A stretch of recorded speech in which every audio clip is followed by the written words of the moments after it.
All conditioned things are impermanent. When one sees this with wisdom, one turns away from suffering. This timeless truth, spoken by the Buddha, echoes louder than ever. We see it clearly as we witness the devastating wildfires in California. Imagine waking up to a horizon consumed by flames, homes reduced to ashes, lives forever changed, and the air heavy with the grief of loss. But today, we won't just talk about the devastation. Instead, we will journey deeper into the meaning of impermanence. This is a core teaching of Buddhism, and we will uncover the wisdom it holds for all of us. These flames have destroyed more than just structures. They've challenged us to reflect on the fragility of our attachments and the fleeting nature of life itself. How can we cope when everything we know and love is taken away in an instant? How do we find peace amidst such uncertainty? Stay with us as we navigate this profound topic together. We will be guided by the Buddhist teachings. Even in the face of life's most unpredictable challenges, there lies an opportunity for growth, clarity, and resilience. Let's begin. Understanding impermanence through the flames. Impermanence is not something to be feared. It is the very nature of life, and understanding it is the key to freedom. As we stand amidst the ruins left by the California wildfires, we're reminded of the transient nature of everything around us. Over 1,000 homes have been reduced to ash. Countless lives have been upended. Yet, this isn't just a tale of destruction. It is a mirror reflecting the very essence of our existence. In Buddhism, impermanence is known as anicca. It is the truth that all things are in a constant state of change. It's a concept we may understand intellectually, but we seldom embrace it in our daily lives. We cling to possessions, relationships, and even our own identity as if they will last forever.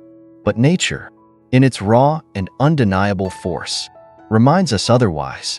The flames that engulfed entire neighborhoods in California are not just a natural disaster. They are a stark symbol of the impermanence we often try to ignore. Families who once lived comfortably in beautiful homes now sift through rubble, searching for fragments of what was. These moments of loss are heart-wrenching, yet they hold within them a profound lesson.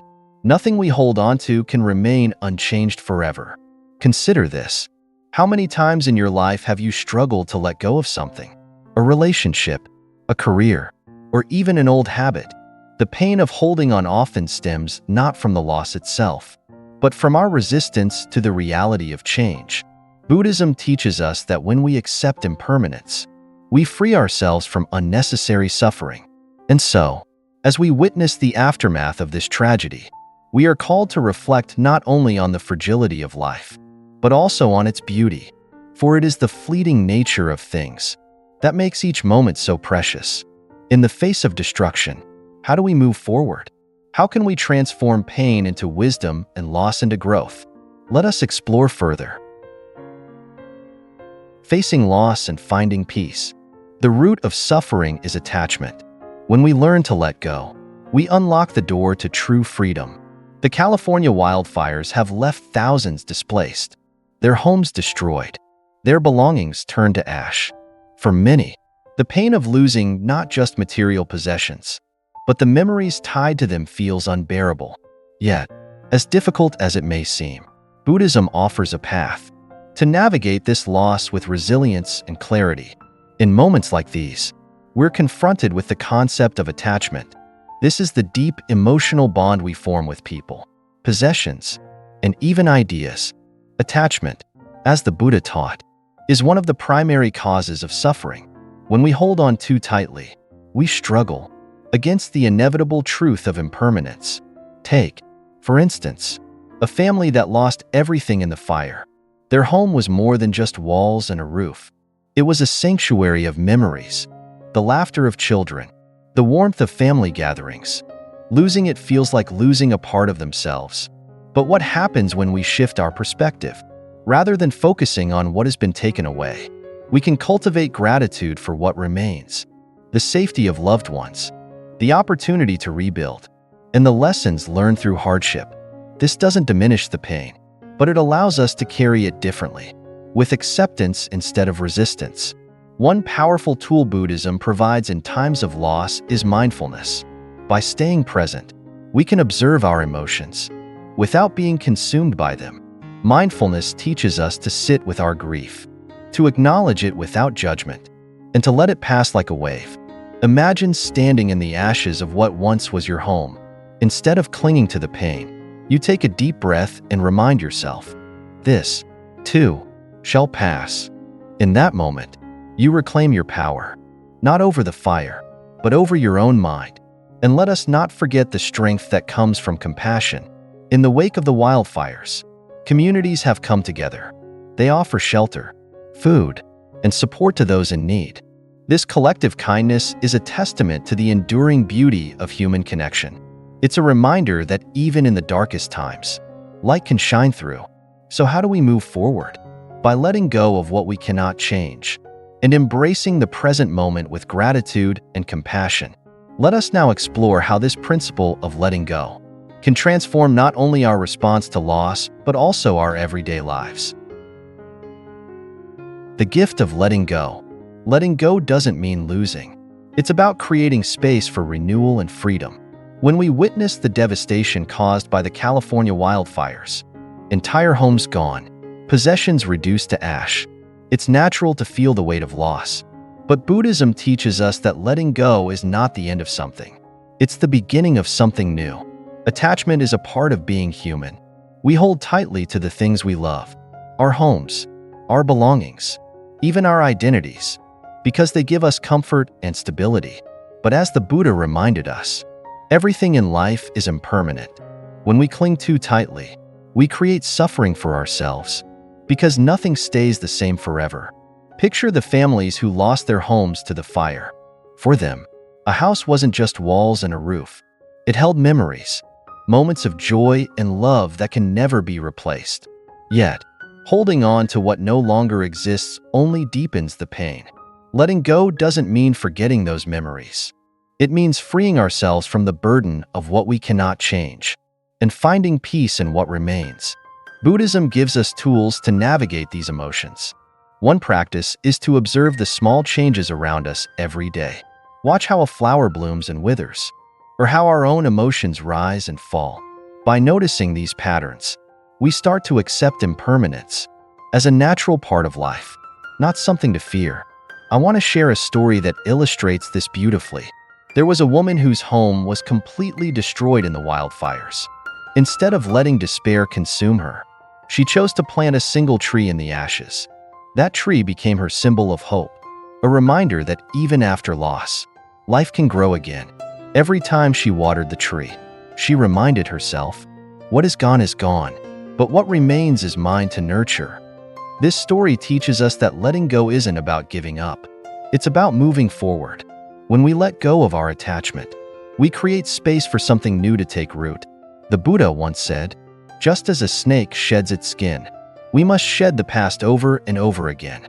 Each time we release what binds us, whether it's possessions, fears, or grudges, we move closer to freedom. So how can we begin to let go in our own lives? First, take a moment to recognize what you're holding on to. Maybe it's a possession, a painful memory, or a fear of the future. Acknowledge it without judgment. Then, ask yourself, does this still serve me?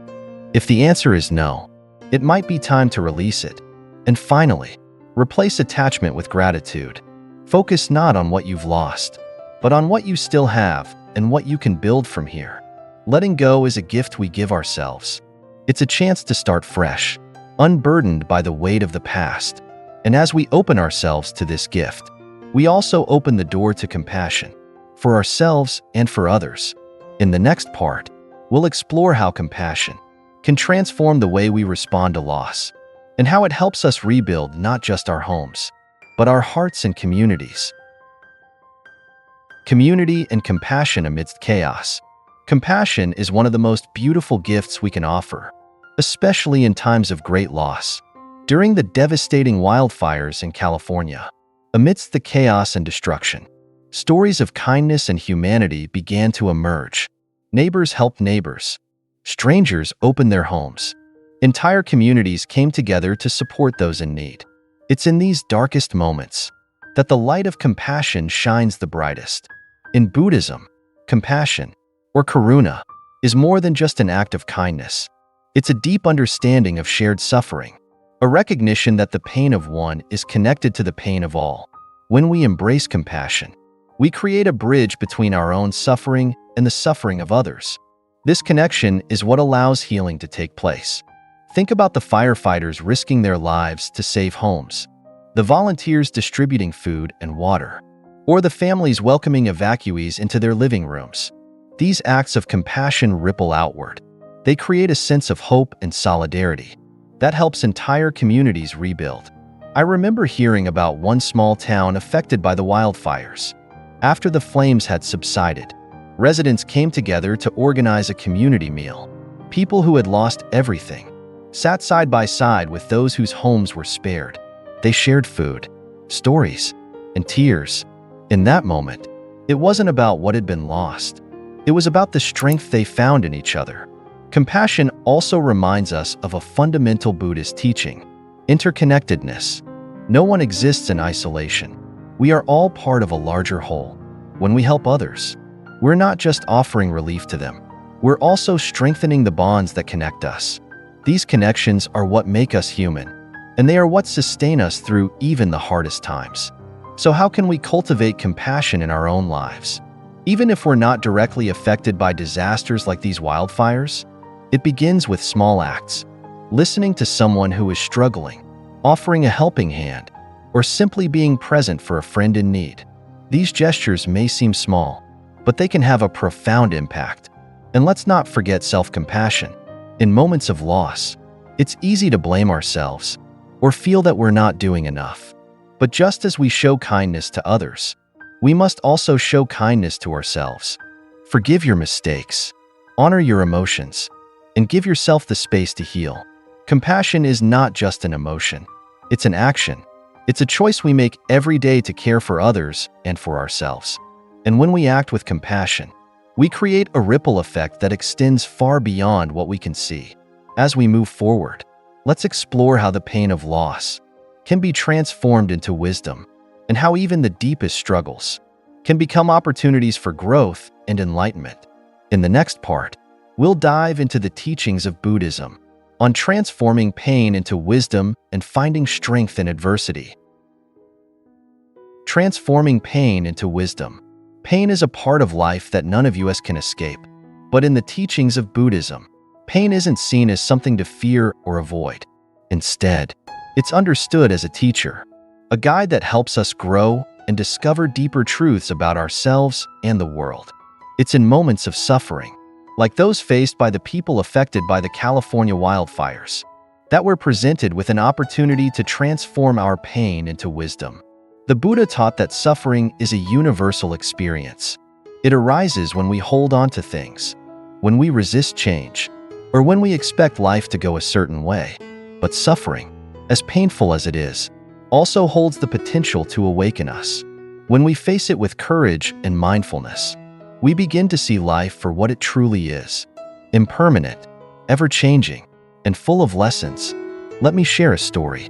A man who lost his home in the wildfires described how, at first, he felt completely shattered. Everything he'd worked for seemed to have vanished in an instant. But as time passed, he began to reflect on what truly mattered. It wasn't the house or the belongings he missed the most. It was the connections he shared with his family and friends. This realization shifted his perspective, helping him find a sense of peace he never thought possible. This is what transforming pain into wisdom means. It's not about denying our suffering or pretending it doesn't exist. It's about asking, "What can this teach me?" rather than, "Why did this happen to me?" Pain, when met with compassion and awareness, can guide us to clarity. It helps us see what's truly important and reminds us to let go of what no longer serves us. But how do we do this in our own lives? The first step is to acknowledge the pain. Too often, we try to push it away or bury it deep inside, but that only makes it worse. Instead, allow yourself to feel it fully. Recognize it without judgment or fear. The second step is to reflect on what the experience is teaching you. Maybe it's teaching you patience, resilience, or the value of impermanence. And finally, take what you've learned and use it to guide your actions. Maybe you decide to let go of an old grudge, prioritize your relationships, or simply be more present in each moment. When we face our pain with this approach, we turn suffering into strength. We grow wiser, more compassionate, and more connected to the truth of life. And in doing so, we inspire others to do the same. As we continue, let's explore how we can cultivate a deeper sense of inner peace, one that remains steady, even when life feels uncertain. Let's move forward together. The path to inner peace. Inner peace isn't something we stumble upon by chance. It's a practice, a journey that requires us to be present, to be mindful, and to embrace life as it unfolds. In the wake of loss and uncertainty, like the devastation caused by the California wildfires, finding that peace can feel impossible. But it's during these moments that the teachings of mindfulness and meditation become more powerful than ever. When life feels chaotic, the mind tends to follow suit. We replay the past, we worry about the future, and we lose touch with the present moment. But mindfulness offers us a way out. It's about bringing our awareness back to the here and now, noticing the breath, feeling the ground beneath our feet, and observing our thoughts without judgment. In doing so, we create space within ourselves to find calm, even amidst the storm. Imagine this. A person who has lost their home to the wildfires is overwhelmed by fear and grief. But instead of being consumed by these emotions, they take a moment to pause. They sit quietly, they close their eyes, and they focus on their breath. With each inhale and exhale, they remind themselves, this pain is real, but it doesn't define me. This moment is hard, but it will pass. Through this simple practice, they find a sense of grounding, a reminder that peace is not the absence of difficulty, but the ability to remain steady within it. Meditation is another tool that helps us cultivate inner peace. In Buddhism, meditation is often compared to a clear mirror. It reflects the true nature of our mind, free from the clutter of worry and attachment. Even a few minutes a day can make a profound difference. Sitting quietly, focusing on the breath, or repeating a mantra can help us reconnect with our inner stillness. But inner peace isn't just about sitting on a cushion or closing our eyes. It's also about how we live our lives. When we approach each day with kindness, gratitude, and a sense of purpose, we align ourselves with the path of peace. For example, taking the time to truly listen to a friend, offering help to someone in need, or simply appreciating a beautiful sunset. These moments remind us that peace is found in the small, intentional acts we perform daily. And let's not forget the power of letting go. Often, what disturbs our peace isn't the world around us, but the stories we tell ourselves, the grudges we hold, the fears we feed, and the expectations we cling to. When we learn to release these, we create room for peace to grow. As the Buddha said, peace comes from within. Do not seek it without. So how do we begin this journey toward inner peace? Start small. Take a few moments each day to pause, breathe, and reflect. Practice gratitude by noticing the things you're thankful for, even on the hardest days. And remember that peace is a practice, not a destination. It's something we cultivate moment by moment, choice by choice. As we come to the end of this exploration, let's carry these teachings with us, not just as ideas, but as tools to navigate life's challenges. Inner peace isn't about avoiding the storms. It's about learning to dance in the rain.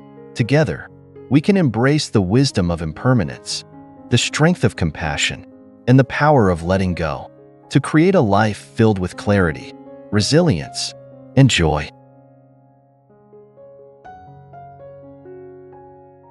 Embracing the eternal flame of wisdom. As we reach the end of this journey together, let's take a moment to reflect. The wildfires in California have shown us the fragility of life and the impermanence of everything we hold dear. But within this tragedy lies an eternal flame, a flame not of destruction, but of wisdom, compassion, and hope. Throughout this video, we've explored the teachings of Buddhism. We've reflected on impermanence, the power of letting go, the strength of community, and the path to inner peace. These lessons are not just for those who have experienced great loss. They are for all of us. Life is constantly changing, and each moment offers us an opportunity to grow, to learn, and to become more connected to the truth of our existence.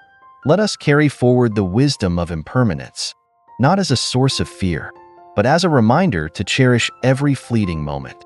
Let us embrace the practice of letting go, freeing ourselves from the burdens that hold us back, and opening our hearts to new beginnings.